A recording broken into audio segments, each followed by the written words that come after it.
to ruin all of your photos because we're going to have the Q&A. We're going to have a dialogue with each of the cast members because I'm sure that you are all here to support them and the characters that they play. I actually joined the media watching the film earlier, and you're going to be able to cry, you're going to be able to laugh, you're going to be able to feel feelings you never knew.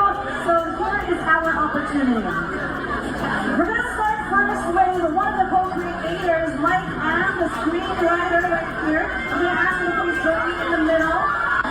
Film, because that's what I want to see. Yeah? Actually, Miss Faye, I saw the movie already, the entirety of it. I only have one comment about your scenes. Only one. It's being amongst the Filipino, being in a film that's also mostly with Filipino cast and Filipino members. I have not seen the movie yet because I wanted to see it with Filipino audiences. Because everybody says Filipino audiences are the best, and this is...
We're all here for you guys, for Persuasion, and we're here to support and watch your premiere night. Congratulations to all of you.